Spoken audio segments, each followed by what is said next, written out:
Welcome to Word Blindness, Dyslexia Exposed. I am Juliette Hahn. I'm here with my co-host, Brent Sopel, and we are here to change the narrative. We want to educate, but we also want you guys to understand what it is like to be dyslexic and how things can change. So join us every week for Word Blindness, Dyslexia Exposed. Welcome to Word Blindness. As promised, we have said to you guys, we're going to be bringing a guest once a month. And I don't even know how to explain the excitement, but you guys are going to hear when Brent and I dive into this. But welcome, Dr. Tim Odegard and Brent, to Word Blindness. Thanks, guys. Tim. Please call me Tim. We're calling him Tim, but I did have to introduce you. But as the listeners know, when we first met, I had to go over your name 30 times. So I'm actually very proud I'm very proud of you too, honey. Thanks. I appreciate it. So I'm going to Tim is a professor of psychology at Middle Tennessee University. He is a chair holder of the Murfree Chair of Excellence in Dyslexic Studies, Tennessee Center for the Study of Treatment of Dyslexia. So not only does Tim study this, he is also dyslexic. So I'm going to take it back because my mom heard you speak at the Benchmark School, which is in Pennsylvania, a couple weeks ago. And as she was telling me, I literally pulled my phone out. I looked you up and I emailed you as I was on the phone with her, because she is obviously with, myself, my sister, my dad, with our long history of dyslexia, with all her grandkids.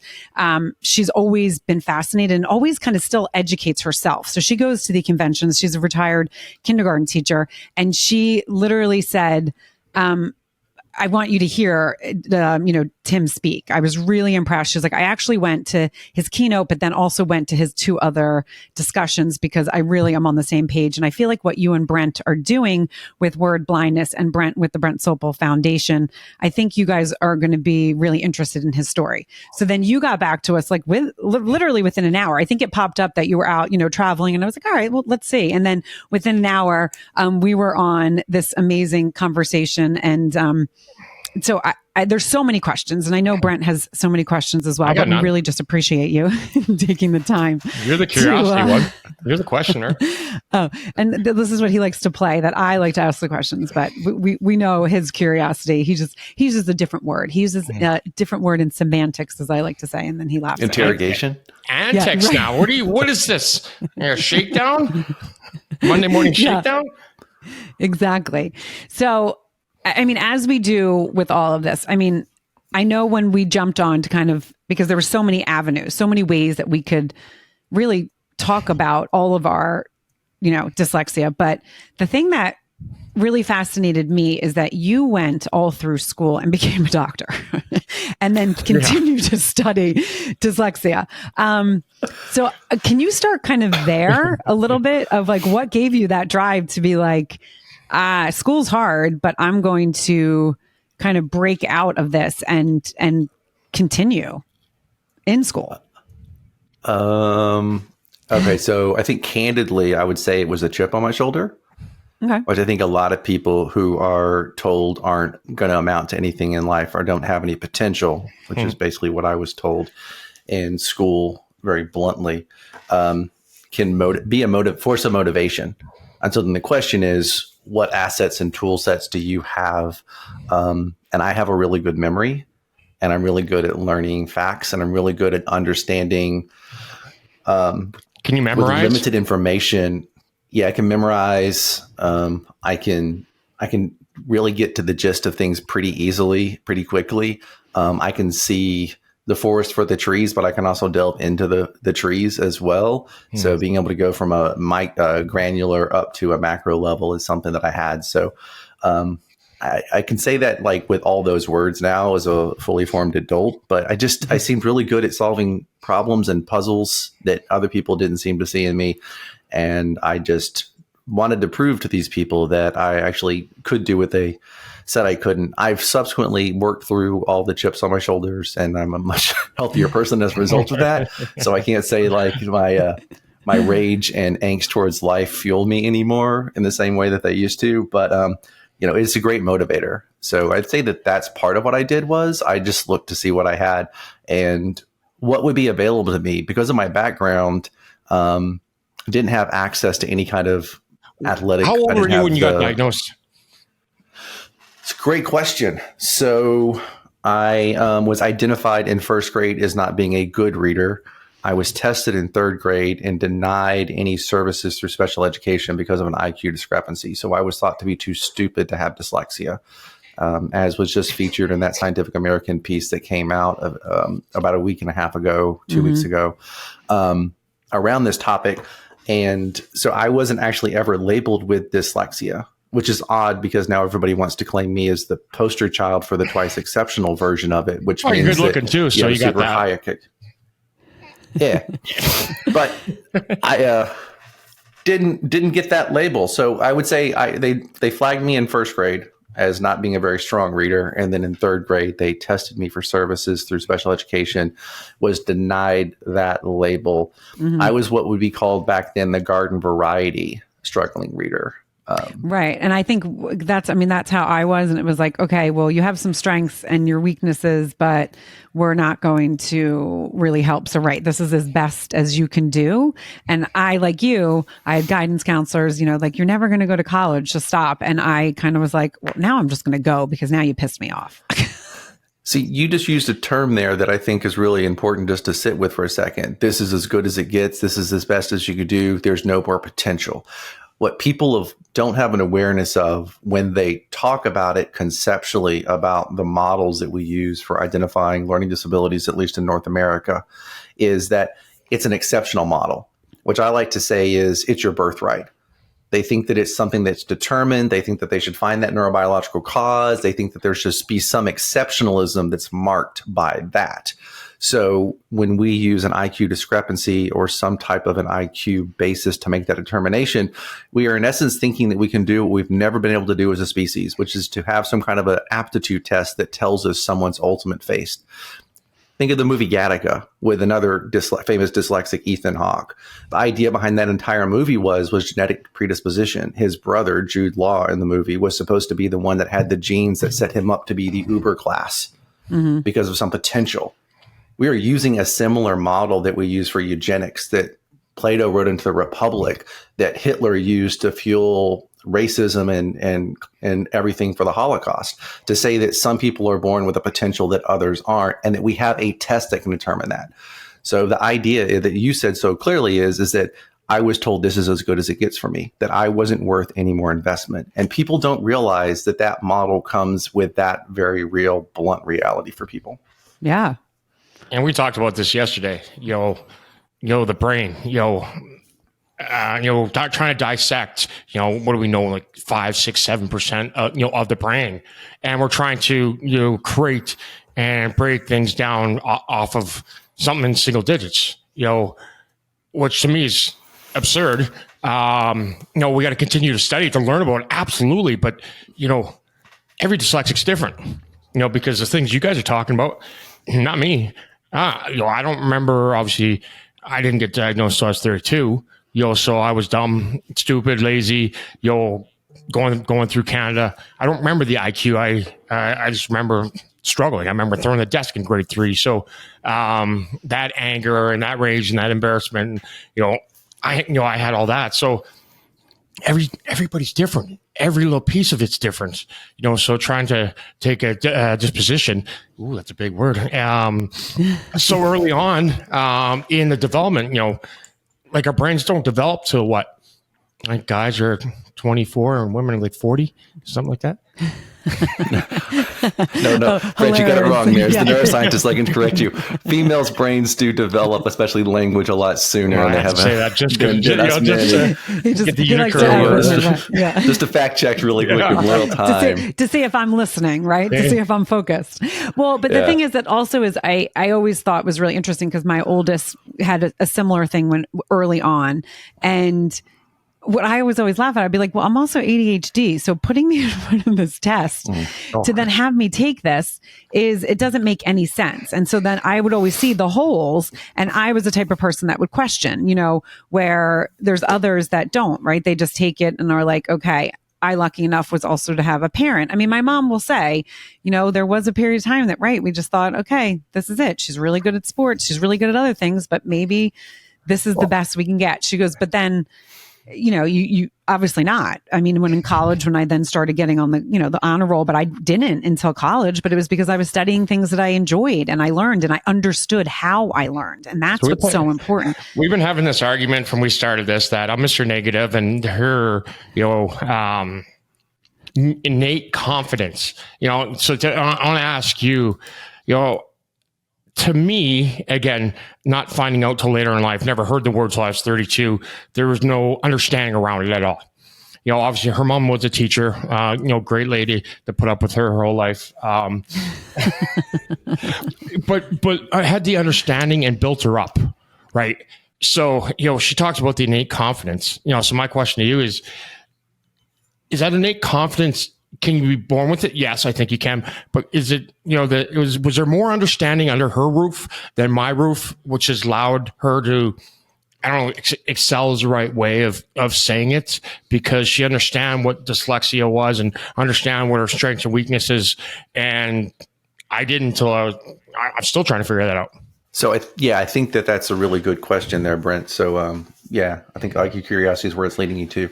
Anecdotally, from when I get out in the field and I observe what supports individuals get, especially in these learning disability private schools, a lot of what they do is empowerment, a lot of work on advocacy, a lot of work on understanding their neurodiversity. Mm-hmm. What I see those students doing in those settings is not setting any limitations on what they view their potential is. They can be inventors. They can be world-class athletes. They could be entrepreneurs. They could go to school to be engineers. They don't think that there's anything that holds them back, that it's just one or two steps away from them figuring out how they communicate their needs, how they use systems, how they get what they need. I have a lot of parents that reach out to me. Brent, you and I were talking right before we came on about how you and I get a lot of people reaching out to us for different reasons because of how we're known.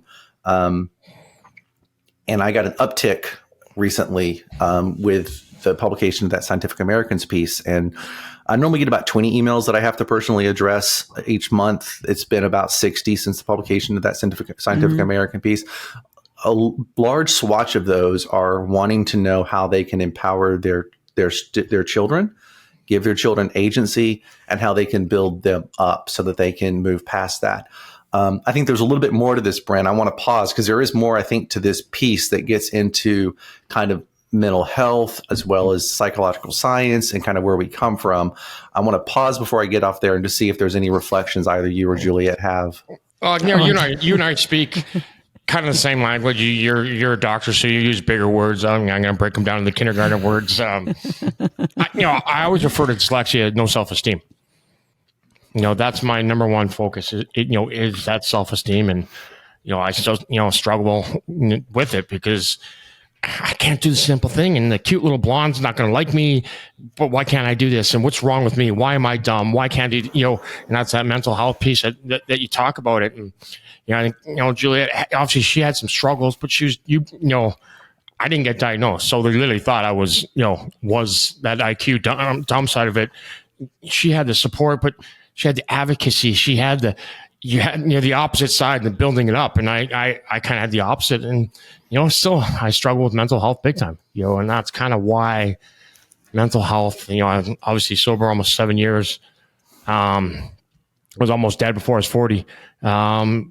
Suicide's been in my headlights many times. And so that mental health side of this is a very key factor, for me. And Julia, she knows this. I never focus on the reading. I always want to bring up that self-esteem first, because if it's so low, it doesn't matter what we hand them, a carrot, a book, nothing. It's not, we need to build them up to be okay with where they are. Yeah. I mean, and I think you both bring up really important parts. Again, I think there's something with people's personalities.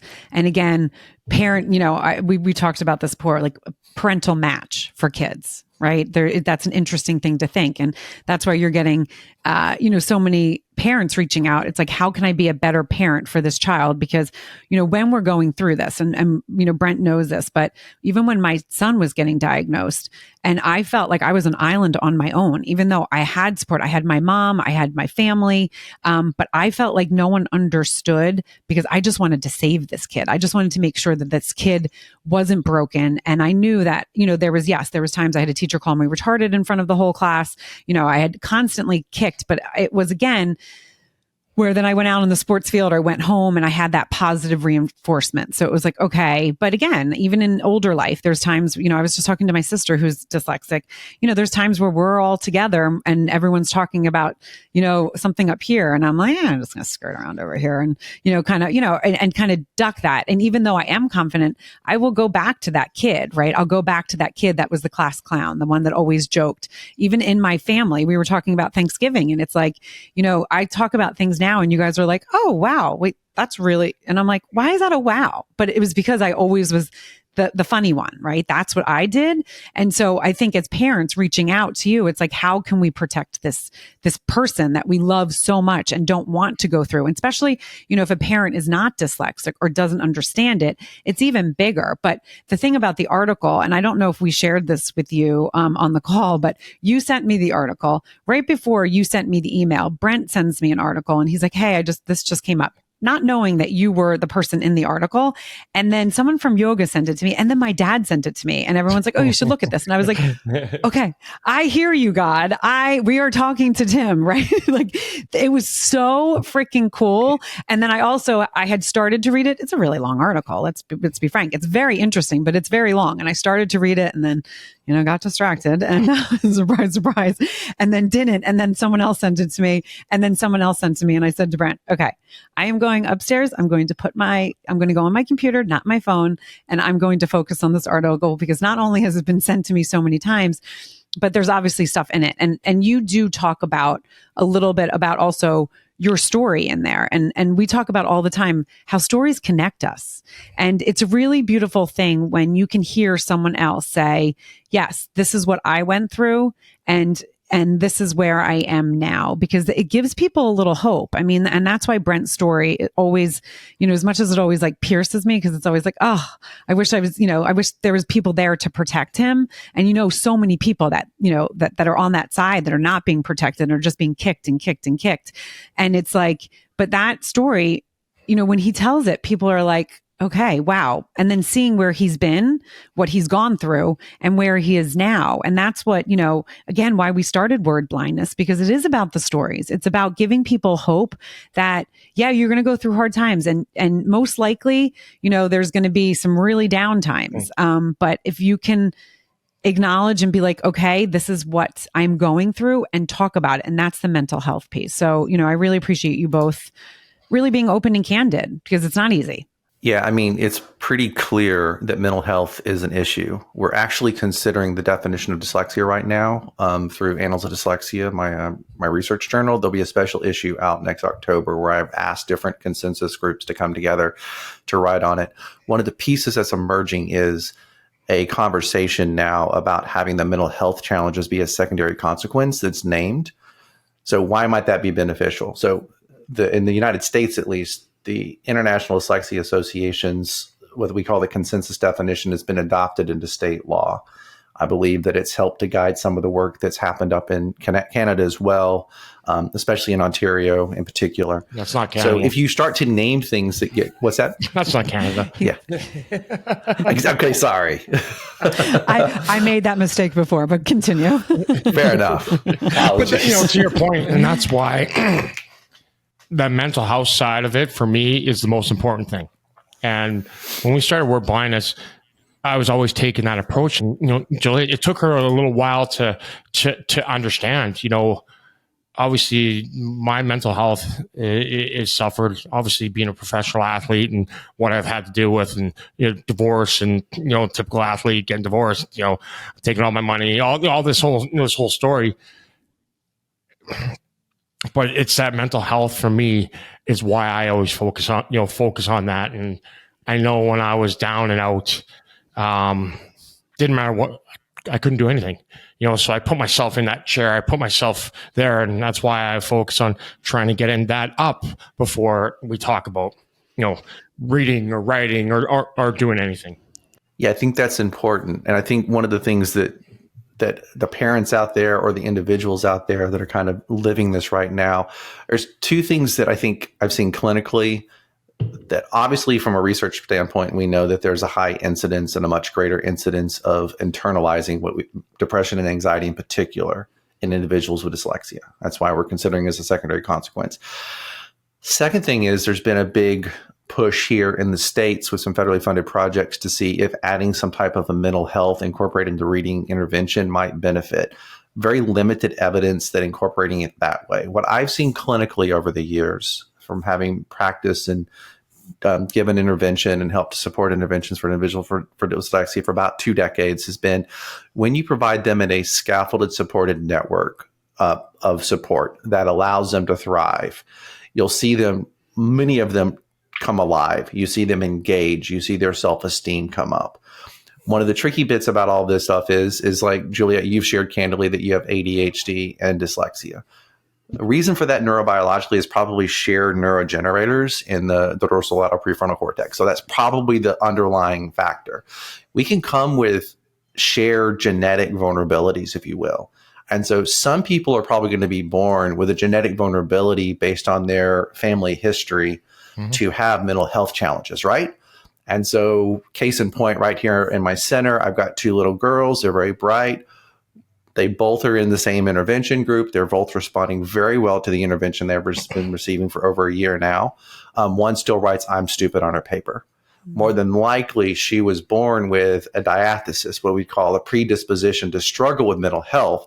She can, just like those of us who are born with a diathesis to struggle with learning how to read and spell, she can get that support. She may also need a mental health provider to support her with therapeutic access. And I wouldn't say that should be a teacher necessarily. I can't in good faith say that we should add more to a teacher's plate, nor should I say in good faith that somebody who's had maybe a 2-hour workshop on mindfulness stuff and growth mindset should be dealing with somebody who seems to have a serious mental health challenge. Like that seems darn near.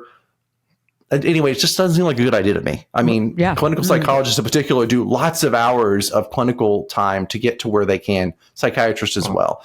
So there is the need for that. But that's being kind a of support, why I you say, can be there. Juliet, Tim, I always say when I talk on here is, if you're going to go to a therapist or a counselor, or whatever you want, the terminology is, they need to have your top 2 or 3 traumas. You have to pick somebody. Again, that's me and my doctor, my DPH degree, because now there's relatability.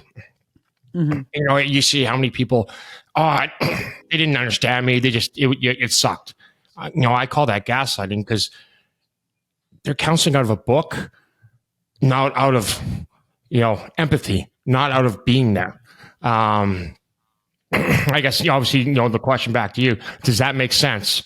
And that's what I found. That's why I share here and with anybody. Does that make sense? To you, that just goes back to your point of not having a teacher deal with that point. So yes, some of the most important research as far as mental health and outcomes when it comes to therapy is fit with the therapist. In addition to modality, where something like a cognitive behavioral therapy approach has been shown to have a lot of efficacy, to be pretty effective, that fit with your therapist. So it may be because they can relate to you because of a shared trauma in their past. It might be they're just really a lot more empathic and they have room in their head to meet you where you're at. But that fit with a therapist is a very solid predictor of how well people will respond to mental health. And I would say that what you're saying there is you find a better fit when you can relate to somebody because of a shared experience, which is part of your fit. Especially go ahead, Brent. No, I was just going to say, for us, it's because you can't, it's, inside. It's not, a broken arm or something, it's, oh, you get me instead of, oh. Right. No, but you brought up something really interesting, Tim, that I don't think I've ever thought about it that way because of the mental health piece, where there's definitely like, just like dyslexia, right? There's different levels. And now people with, if you're struggling with that, I mean, with ADHD, there's a lot of research, and correct me if I'm wrong, but there is like that depression, mental health piece. And I have to say, when I was diagnosed with it, and I'm very fortunate, yes, I've suffered from stuff, but I really don't suffer from deep depression. I have bits. Yes, I have anxiety. But it's not debilitating, where I know people that's debilitating. And even with like my dad and my oldest, but then I have family members that are also dyslexic that would have more of the depressive, I probably gene, as you're saying. And so it's really an interesting thought if like you really stop and think about that, because it is important. And it's really what Brent has been saying about the self-esteem. And I love how, this is why I love like talking to people about this. And this is why I think it really is, you guys are saying the same thing in a different way, but it's about that mental health piece. Because if you can bring that kid who is struggling, right, who thinks they're stupid, who goes into school every day and is like, oh my God, and give them the tools to be like, okay, and have people there to support them, what is that going to look like for that kid? And what is that going to look like for those kids that go under the radar? Because they're not, Brent, yourself, myself, even though we had different support, what is that going to look like in that person's life later? Because, and from what I've always read and what I've always understood, that you could just have one person that gets you, and that is your cheerleader, and it could change your whole life. Yeah, most definitely. So I think probably each of us has somebody at some point who took an interest. Exactly. And Brent's like shaking his head like, no, nobody ever was. We've had this conversation, and nobody has, and I'm not coming down on any of my teachers. I didn't know what the word was, dyslexia, until I was diagnosed. Right. So grew up, obviously in Canada, I was a hockey guy, just dumb hockey. So I got passed off. So even if somebody came to me and was that, I wouldn't, I wasn't in the space. I wouldn't understand it. I wouldn't have taken it, I wouldn't have taken it that way. It was, so not coming down in any disrespect in any way. Yeah. Just, you could have came with me with a silver platter or a unicorn, and it wouldn't have made a difference. But I'm even just talking about an adult life. Like there's, if you have that one person every once in a while that's like, okay, I see you, I hear you. And it's that understanding and relatability, right? It's like, okay, there's a community, there's people. And that's what I think is important, is to have that community. But again, I love that you're saying with that mental health piece that you guys are doing in that. I'm going to shift this for a second. Is everyone okay with that? Of course you are. Well, I'm just curious, as Tim, as you were going through school, because now I'm fascinated, like you're going through all that school. Like I have a son here that wants to play soccer, and he's like, if this doesn't work out on that side, like I'm not going to school. I hate school. Like, why would I put myself through that? I remember my freshman year calling my mom. I can't even tell you how many times, like, what am I doing? I hate this. This sucks. Like it's just time and time again, sitting, writing, looking back at my notes, being like, I'm failing another test because I don't know what I wrote. I can't read what I wrote. I can't see the spelling.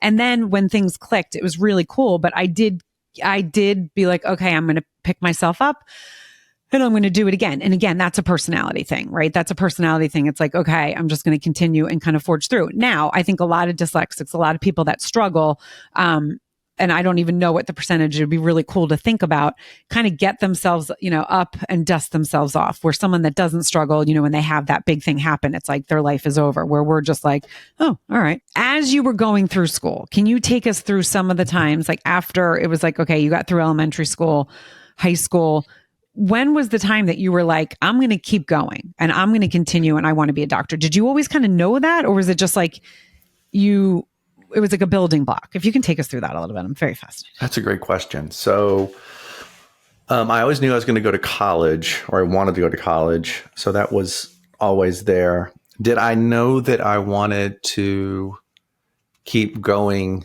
until there's no more school left to do? Maybe until I graduated from the 20th grade. I don't know. I think when I got into undergrad, I got interested in two different things. So I've got multiple degrees. I've got one in religious studies, especially Eastern traditions, and then psychology. I really liked kind of those pursuits and lenses to look at kind of the human condition. And there wasn't going to be anything that I could do with either of those degrees except go to graduate school. So I think what I decided to be interested in and what kind of got me curious pushed me that way. And I, for whatever reason, I made a decision not to go what we call the hard science route, even though technically I grew up to be a neuroscientist and do neuroscience, which is considered a hard science. But it was just necessity. I had to keep going in order to have a job. And why I wanted to do school was I was intellectually curious. I enjoyed learning things. I enjoyed knowing about things. I was curious about why things worked the way they did. And I wanted to have, at one point, I thought I was really curious about having some kind of an encyclopedic knowledge about everything that was known in the world. Which Brent is like, no, not at all. No. But I didn't have any other aptitudes that I could fall back on. I'm not a gifted singer. I'm not a gifted athlete. So I'm not a good actor. I tried that bit.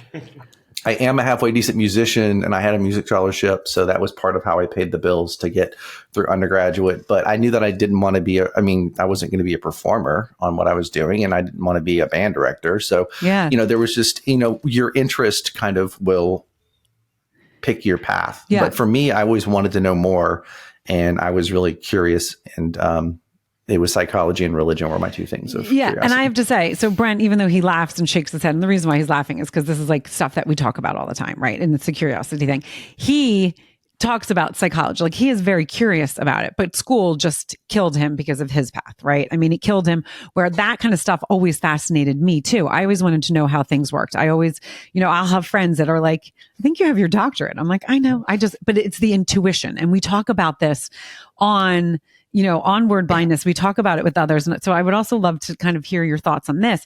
Anyone that we've kind of had on the podcast, anyone that I really know that is in my circle that's dyslexic, we do have this like intuitive kind of persona where it's like we kind of see things. Brent calls it mind reading, like when he's like talking to someone. I have another girlfriend that she's like, I just kind of know what's going to happen. And I've had so many people reach out to me after a podcast and was like, you know what, I'm dyslexic. I never thought about that intuition. And so then I get curious. And I'm like, okay, well, I have a feeling in the brain that there's something where the, dyslexia, where you're deficient, something's going to be stronger, right? It's like if you're blind, your other senses are. And so is that something that is kind of linked? I mean, I'm asking you as a neuroscientist, have you ever heard that, or is that? It's a great question. We do not have anything that's anywhere close as far as research support for that. Because the tricky bit here is that there's layers of research. And I would say that we're at really basic science on that. A colleague of mine, Famiko Haif, has been doing research for a while.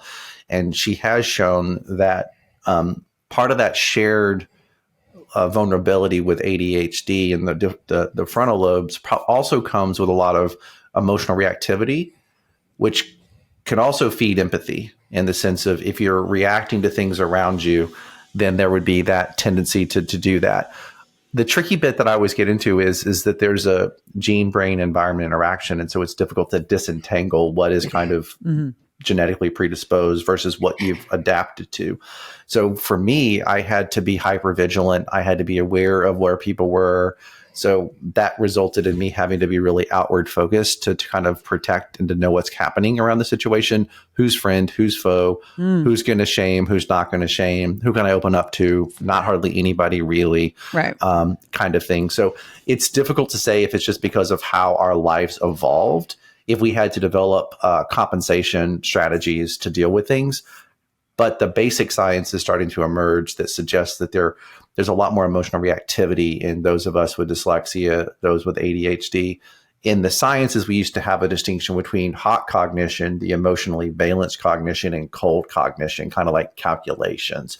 There's a lot more awareness right now that it's kind of all the same thing, and we've just had tasks that have limited our understanding of what those are.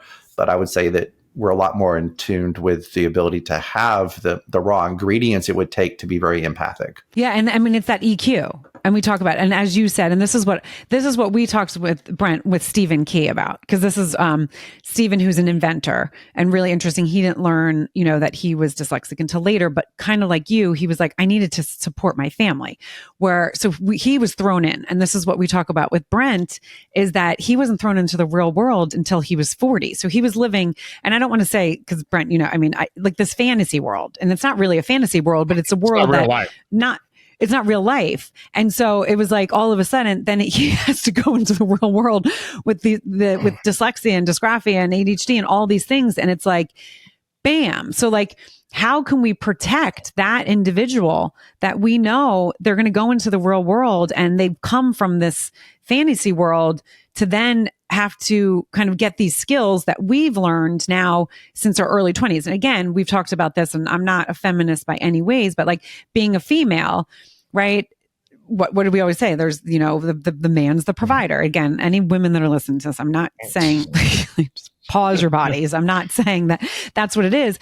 But like, so for myself, it wasn't like I had to be the one that was the provider, right? So like I could kind of explore and do things because I knew, okay, as I met my husband, okay, he's the one. I can stay home if I want, so there's different things. So that stuff really fascinates me, because it's like, we get those skills, but similar to you in school, that's why I became so good at doing, when I was a storytelling consultant and doing communications, because I could read people so well, because I knew what I needed to get from the teacher. I knew what friends and people in class, that right. I could read their, body language. I could read the intonation of their tone and all of those things.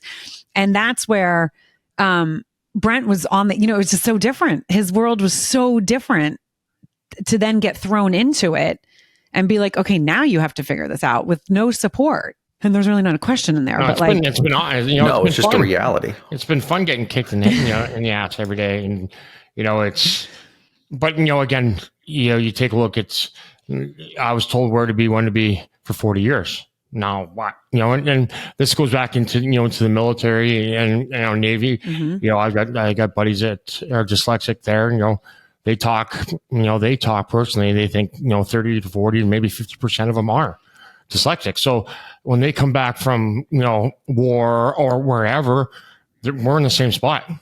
Actually, I'm better than, because I don't have the PTSD of what they've had to go through. I've got my own, but, we're hardened, hardened from getting kicked, and hardened for that was the only way we could survive, day in, day out. But it's also interesting because that was also what gave you the confidence, right? Early on. And I know you're like, I didn't have any confidence, but you had confidence on the ice. You had confidence in your abilities on the ice. Well, it's funny you say that. My highs were so high and my lows were so low, mm-hmm. Where when I was playing well, one of the best players in the NHL at times. And then when I was down, I was almost out of the league. Right. I played pro hockey for 18 years, and there wasn't one day where I thought I made it. Yeah, that's all real. It's challenging, I think, when we talk about neurodivergence to honor the normativeness of it all. And Brent, you did a really good job there. I do think that those people who have had a career in the military have had a different life with a different set mm-hmm. of stressors and a different kind of structure. And so it is that transition to civilian life can be a real challenge for anybody as they come out of the military. And then you add on a complication of neurodivergence. So I think that there's a need for us to have honest conversations where we honor how this is a normatively difficult process for so many people. And then people are going to come back who are now struggling with trauma, which was one of the first reasons why we had to think about the fact that there could be some diathesis or some predisposition, because the question has always been, why did some servicemen and women go off, experience the same combat, and some people come back unfazed, seemingly unfazed, nobody's untouched, right? But not dealing with the same level of trauma and PTSD as in somebody else. And so in psychiatry, there was then a delve into, and there does seem to be some genetic wiring that goes in for some people to have some diathesis or predisposition towards certain things, which we know from a learning standpoint is true of all three of us.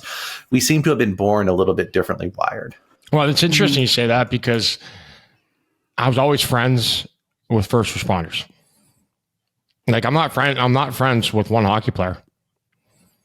No matter whatever city I played in, I was friends with the cops, the firemen. So you talk about predisposition. I don't know. Is it predisposition that I was friends with them because I'm fucked up? So it's funny that you say that because that's literally who I hang out with, who I met, who I did everything with at all times. Because this goes back to pro hockey and first year in pro hockey. My first friend, neighbor, was a sergeant and had the SWAT team, and we're out firing, But everywhere I went, that's who I made friends with. I think it goes back to Brent, you were saying earlier about, your selection of a therapist, finding a therapist who can relate. It probably is the case that people who have had to deal with adversity, deal with certain types of life situations, can see you and honor you probably better. I mean, I think all of us are drawn towards friends and folks because they can relate. And it's difficult for many people to develop empathy when they don't have a point of reference. And so maybe we're drawn towards people who we can understand one another from. Like I really enjoyed hanging out with people that would have been considered kind of more on the fringes than I did with the more mainstream kids all the way through junior high and high school and even in college. And my selection of college was probably motivated by that too. Just always kind of feeling like I was more of an outsider opposed to somebody who belonged with any kind of main clique. Well, that's where I'm going to go now is, I didn't have very many friends. Again, like I said, I just left pro hockey. Don't have one friend out of it. Julianne, we talk about this all the time is, she never had problems doing that. She had her friends. And I always say, we're so different that kids look at us like, what are you talking about, weirdo? I didn't have any relatability. I was always on my own. I was always the weird guy, the outsider. Obviously, still am. But it's interesting that you said that because I say this all the time. And obviously, Julie didn't have that. She had the bubbly personality and drew people to her. That wasn't my case. Yeah. And that, again, it's like that whole female, male. I mean, again, I was the female where it was like, you're the dumb athlete, right? But and I grew up in a town that was affluent. Everyone was really good at what they were doing. And I was up here in the athletics, but down here. And it was just like, I just became the jokester. So, and again, it was kind of just a natural thing. I do think I'm funny. I don't have to work on it. Not at all. So it was kind of like that, but because we have talked about that because again, a lot of the guests that have come on have had, similar. One of the person actually FetTech that I'm working for, the co-founder, she and I have a very similar personality, but she was talking about that in her class because she was younger, she didn't feel like she fit in, even though she morphed herself to fit in. And again, I think it's, again, your grade, where you grow up, all these different factors that, nature versus nurture, which is really fascinating. And so I want to bring it to, because you have a son that is also dyslexic. I think you said he was 12. He's 13. He's 13. So the teens, right? So 13 going on 23. Yeah, that would be him. 13 going on 23. Right. Yes, that would be him. Right. So I would again, when we've talked about this with everyone that we've had on, everyone except one, and we're still not completely sure about his kids, but again, it's 1 in 5. It's hereditary. So if you are dyslexic, there's a chance. And I was aware of it. So I kind of knew someone of the kids is going to struggle, right? But it wasn't like I didn't have anxiety around it. It was just like, okay, let's just watch out. I actually then even was like, okay, we're just going to have to work a little harder. We're going to have to do this until then school really started. And then I was like, oh, wait, okay, I don't like this. I don't like this feeling for him. And then we jumped over that kind of hurdle. But when was it that you became aware? And was it something that you were like, I'm going to be aware as this child is born? Was that like something that was like right in your in your brain? It was. Yeah. From day one. From day one, I was doing very specific things with him to help his auditory processing and development. So that was just part of our reality. And then I was his first teacher when he was 4 and was developing up his pre-literacy and emergent literacy skills, as well as his vocabulary background knowledge. So he had a live-in interventionist or therapist from day one. It wasn't the sole motivator. I wanted to become a reading interventionist and do all of the clinical training that I did so I could do research informed by practice, and as well being able to have the eyes tuned to where I can walk into a classroom. I did it just a couple of weeks ago, watch a class for 15 minutes, walk up to the teacher and say, here's your 5 kids. These are the 3 that I'm most concerned about. And then she'll say, yep, those are the ones. But it's just because I've got this 2 decades worth of experience of being in classrooms, having done it, having supervised the identification models, the testing, the differentiation, the instruction in various levels. So, but I will say that I was my son's teacher up until I wasn't. And as soon as he went to kindergarten, he came back on day 1 and realized that there were teachers and I wasn't. So he stopped doing the little activities with me, and he started to slowly go down. He needed that higher intensity. Because he does have a first-degree relative, which is the biggest risk factor you can have for developing struggles with reading and spelling. If we adopt a risk model in a constellation of risk factors, having a first-degree relative still takes the biggest bulk of what we would consider to be putting you at risk for something in the future. Interesting. Now, are you stronger in the sciences and math, or did you struggle all around in school? So I like to say that I had a relative strength. I wouldn't say it was a great strength in math, but my math did not suffer. So I never struggled with math. And I was always able to persevere and kind of work through it. Now, would I say, was I exceptional? There was never any indication I was exceptional, like I had some gift in it, but it's something that I was good in. And so I invested heavily into those math and the scientific reasoning. Right. And so I developed that, just like Brent leaned into his athleticism and spent a lot of time on the ice to become a world-class hockey player. Right. I'd spent a lot of time developing up my inquiry, my scientific reasoning, my logic, my analytic reasoning. And that's why I got into grad school, was because my analytic reasoning on the GRE was just so bloody high. I was in the 95th percentile, but I was in the 45th percentile when it came to verbal. So I didn't show in 3rd grade a discrepancy, but I showed a discrepancy by the time I was an adult. And our models of potential are broken because I shouldn't have done what I did coming out of undergrad on the GRE on a brute cognitive force measure. Right. I remember joking, it's like, I'm going to go to graduate school and go into psychology. I'm going to go to biblical studies at Harvard, or I'm going to go to law school, because clearly I can do the LSAT if I just came back with a 95th percentile on the GRE's analytic. Yeah, that's great. So I'm dyscalculia as well. So it was, and that's my oldest as well, and my dad. And I don't think my sister is. They're all 3 of them are dysgraphic. I'm not. I mean, my handwriting's not great, but I'm not as dysgraphic as they are. But so that, again, fascinates me. And I know that fascinates Brent, because it's like you think of these things, okay, you have them in your family, and like, okay, you're looking out for them or you're not looking out for them. Brent obviously wasn't looking out for them because it just wasn't, top of mind. A couple of our guests were like, yeah, we really didn't think about it. We knew we struggled, but we didn't know completely why we struggled. And then we had one of the guests that was like, I just prayed that no one was going to be dumb like me. Right. Like that's the second he had kids. He was like, oh my gosh, please. I hope no one's going to be dumb like me. We talk about it now as adults, my dad will kind of chuckle, be like, oh, all the things that I gave you guys. But again, it's like, yes, you did, but you gave us some really good stuff. My dad is like more of the personality and kind of persevered. His brother went to Harvard and Yale. He wasn't allowed to even go to religion because they're like, you're dumb, you can't read. But his mom put him on this pedestal because he was cute and funny. And it was like, okay, you're the entertainer. And so he got a lot of confidence because he was that one. It was like, his brother kind of was just the smart one, but no one really cared about it because he didn't have a personality. So again, it's so interesting to think and feel how families how they persevere. So your son is now he's 5. I mean, he's 13, but he's in kindergarten and you're seeing him go down.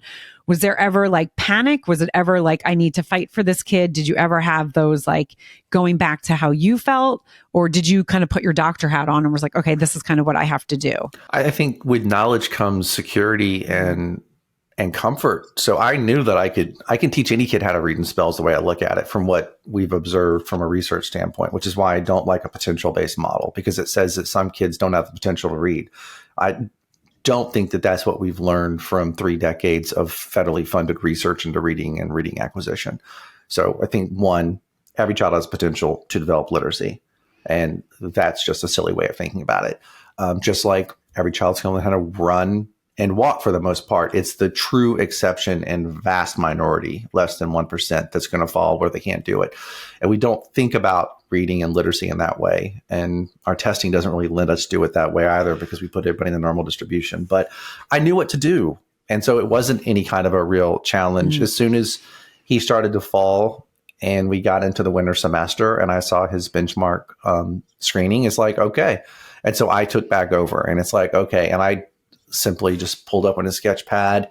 For some reason, he had forgotten the letters that I had taught him when he was 4. So it's like, let's teach these to him again.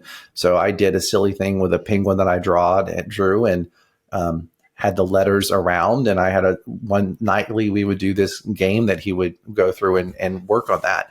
And so we just kind of went from there. Then when he showed flags and signals and he wasn't getting picked up in school, in the spring of 1st grade, it's like, well, I know how this works too. So I got him testing outside. Mm-hmm. I got him slated for therapy outside. He got 2 years of therapy. He still got struggles, but he got high dosage 2 years of therapy, mm-hmm. which we don't give to kids in most public schools, if at any of them. And it's a real detriment, and we're not resource allocating properly. So what he was able to get and what children need to get is 4 days a week of, let's say, an hour and 20 minutes of really good structured literacy intervention, which doesn't allow itself in our models that we have, at least in the United States, because they're supposed to be in the gen ed. Once they fall too far below, they're not benefiting from being in the gen ed anymore. Right. So we don't have a system that will allow them to get what we can pay $50,000 a year to get at an AIM Institute, at a Shelton school, at where your children went, Juliet, with Ben Powers as their head of school, for example. Yeah, Southport. So just throw a few things out there, or go to the Grange School where, Dee's at. So there's things that we do in these settings that allow these children all to have their choice of what they want to do when they grow up and they're all literate, that we don't do in a public setting. And I just hear adults give excuses because they say they're doing their job, what they're told to do, and what the law allows them to do. Wow. And that's why parents and advocates get fed up and they say, well, we'll change the laws. But then they're not the most informed people to do the work, but they've got the agency and the power to do it. And we don't have conversations around how we could modify, let's say in the United States, IDEA and its reauthorization in 2004 to reconsider how broken that system is and how it's not meeting the needs of the vast majority of children who are struggling to read and spell in our schools today. Mm-hmm. That's why I speak Canadian, eh? Yeah. Exactly. I mean, but you Americans, you confuse everything. Oh my God, right? The English language. But I mean, Brent, I know you had something else to say there, because that is, I mean, again, it's what you've been saying. It's the kids that are getting left behind because they don't have the resources. Montgomery was brought back into public school, and it literally, I mean, I had 3 years, we moved. So we moved from Southport, but it was like 3 years that I could breathe. I could actually breathe. And then we go back to the public school and it's like, he's a senior now, he's gotten through, but like, has he learned? No. I mean, the stuff, some of the stuff he advocates for himself. He gets what he needs to do, but he's like, I can tell when a teacher cannot teach me and there's no sense of fighting. I'll figure it out. And he's learned how to figure it out. Well, we all want to find out cancer at stage 1, not stage 4. Kids are no different. Yeah, I think that's a good metaphor there, Brent, unfortunately, is that we do want to get it early and alleviate as many symptoms as we can in the severity of it, and alleviate it completely to where it's not really an obstacle or an impediment to begin with. That's another rabbit hole you and I can go down later, because that'll be a 10-hour one. I got my thoughts on that one, that one too. It's just what, how, when, all those questions and why. Yeah. And the kids that their families, as you said, they don't have the advocate. Their families don't have the advocacy because they are told this is what their kids is. And we talked about this, just because your kid's a summer birthday, like this makes me crazy. Oh, it's a summer boy birthday. He's going to catch up. Like we know now, you can tell when someone is struggling. And Who said that? We actually we've gotten into so many conversations about this because it is, he likes to make fun right now, but it's so true. It makes me crazy because it's like, okay, it's not a summer birthday. You can tell when someone's struggling. And this is what, a parent, I've just on the lacrosse field, I had a mom say her kid is in 9th grade. And she's like, they just said this is kind of the best that he can do. And I said, Mary, can you just pause for a second? And I said, did he have a brain injury? And she said, no. And I said, okay. I said, what do you and your husband do? She's like, oh, we own our own IT company. And I said, and you're successful? And she said, yes. I said, that's not the best he can do. He's failing. I said, I'm sorry. You guys are intelligent people, unless they're right. And you, Tim, could talk to this even more, but like, okay, he's struggling because there's a reason why he's struggling. He's not being taught the way he learns, and there's something there. So you need to have not just the school be like, well, we tested him and this seems like the best that he can do. No, that's not fair. That's basically just writing that kid off. And because she didn't know to fight for it, she wasn't fighting for it. And, it was like only 5th grade. So this kid from 5th to 9th grade just basically was like floundering around. And what is that going to do? That's when the drugs and alcohol and all those things come in. What about the kid that, is poor and their parents can't afford the things that we've been able to afford? Where's that kid? And where are they going? That's basically just writing them off because it's like, okay, well, and I've been and my mom has been and where the teachers and I shouldn't say teachers, but where the system has said, we don't have the funds or we don't want to put the funds towards this kid. And like, and who gets to say that? That makes me crazy. The school does in the United States, at least, and they use federal law to justify their wrongheadedness when it comes to that. So I was the kid that didn't have the resources. My parents were very working class, and I had a lot of challenges when it came to that. My outcome was not my sister's outcome. My sister's outcome was vastly different than mine. She didn't have that intellectual curiosity. She didn't have the upside. She, like you, Juliet, had ADHD as well. So if I do have ADHD, it's in such a subclinical level that it is something that I manage quite easily and channel. So it's never been a barrier to me. So we don't get that. And the schools are the ones who are deciding who's chosen or not. So in the United States, we come from this puritanical background. And the way that it used to work is that when you're born, you were chosen to go to heaven or not. So I often say that those of us with dyslexia, we all share something in common, original sin. We were born. Mm-hmm. And because we were born, it determines a lot of what our futures will be in the current way that the systems work and they run. And then if you're born in a certain point of privilege, then that'll open up certain ways for you to overcome the original sin of being born. But I view dyslexia as original sin. Yeah, the only thing we're guilty of is having been born. My line is, if you're rich, dyslexia is a gift. If you're poor, it's a curse. Yeah, my buddy Julie Washington said that a few years ago on stage at IDA. Oh, yeah. Yeah. I mean, it is. It's a shame. And there needs to be, things need to change. I mean, again, bringing the stories, talking about it, the action, which I know we, can talk about until we're blue in the face because there's so much that needs to be changed, but it needs to. I mean, it needs to. It can't just keep going like this. Kids can't just keep being the sacrifice. And you hear stories after stories, you guys again being reached out to all the time. I'll have people in my community. Oh, I know, Montgomery's dyslexic, you're dyslexic. I have some questions for you. And it needs to be changed. So, Tim, I really appreciate you joining Word Blindness and sharing your story.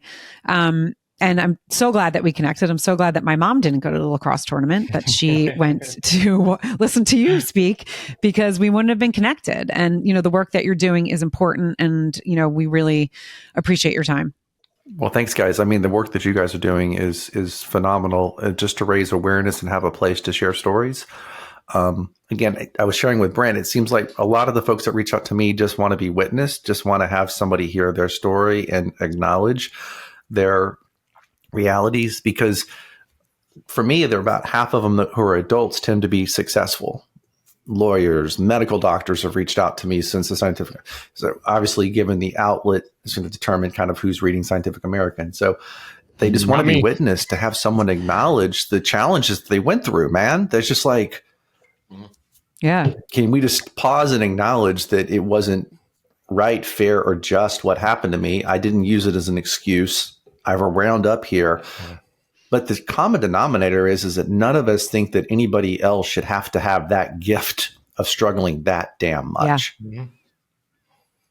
And it's a mystique of dyslexia to make it sound like it's some kind of prestige label to have, and it's a gift. And it isn't. And when I tell parents who want to come in with that perspective, it's like, go talk to your children, find out where they're at, and really listen and find a space and have conversations. That's the number one thing that I gave my son after the therapy was, he said that he's really glad that he has me as a dad because I can help him to navigate life, because he can always come to me with questions and I understand and I get him. To Brent's point earlier, it helps if you've been through something before, because then you can say, I know what you're going through. Here's things that I tried. They may work for you. Give them a try. Try out some different things and tell me how it goes for you. I mean, I'm always open to add new things to my toolbox, but I really appreciate you guys for having a platform to elevate conversations around these topics. So thank you guys for what you're doing. Yeah, thanks. Thank you for joining. And Brent, as always, my sidekick. Thank you guys for joining Word Blindness. You know what to do. Rate, review, and share. You don't know who needs to hear the story. You do not know who out there right now is struggling. You don't know who is sitting there saying, you know what, wait a second, maybe I have dyslexia or my child has dyslexia, and this story is going to help. So again, rate, review, and share, and we will see you for another episode of Word Blindness.